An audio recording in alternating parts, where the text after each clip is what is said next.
我从爱德华王子岛经过联邦跨海大桥进入 New Brunswick， 然后我沿着阿卡迪亚人过去呢行走的路线。现在我进入到了 Nova Scotia， 这个是我进入 Nova Scotia 的第一个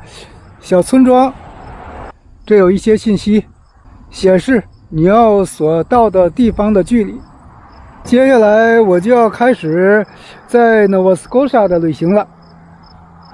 这是我进入 Nova Scotia 以后来到的第一个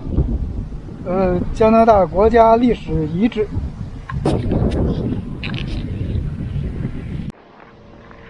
这个历史遗址叫做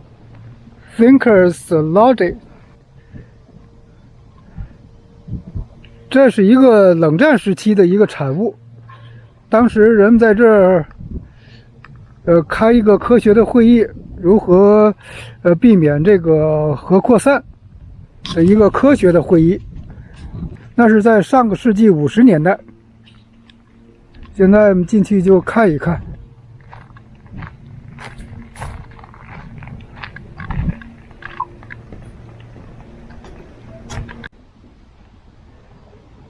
在1955年，这次会议是由出生在这里的科学家 Cyrus Eaton 来召集、主持、召开这次的会议，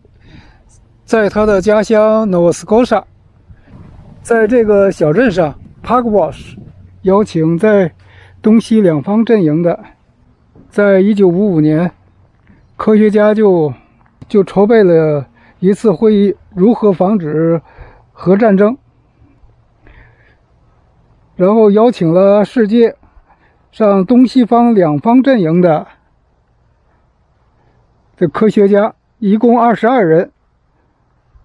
在这个 Nova Scotia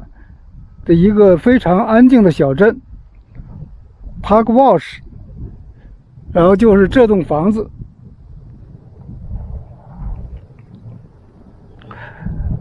开了第一次的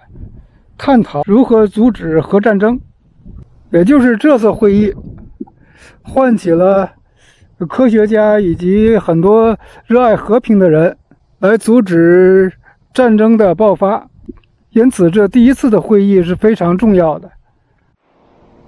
因此这次的会议呢成功召开以后，也被后人称为一次和平的会议。自从这次的会议在 Pugwash 召开以后， Pugwash 这个地方上了新闻，也就成为 Nova Scotia 一个有名的小镇。在多少年之后，加拿大就把这栋房子辟为了一个国家公园，但这里的国家公园是免费的，接受捐赠。这里还往外出租，如果要开个 party 了、结婚了，需要场地，它这是可以出租的。在出租出去这段期间呢，这是不对外开放的。在离开 Thinkers Lodge 这个国家历史遗址以后，我们并没有在那个 Pugwash 这个村子里头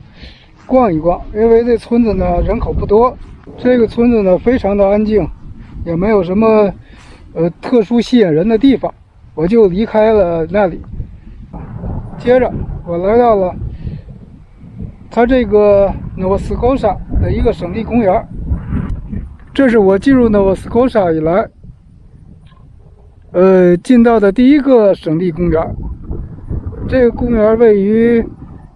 这个大西洋边，然后有一个红色的沙滩。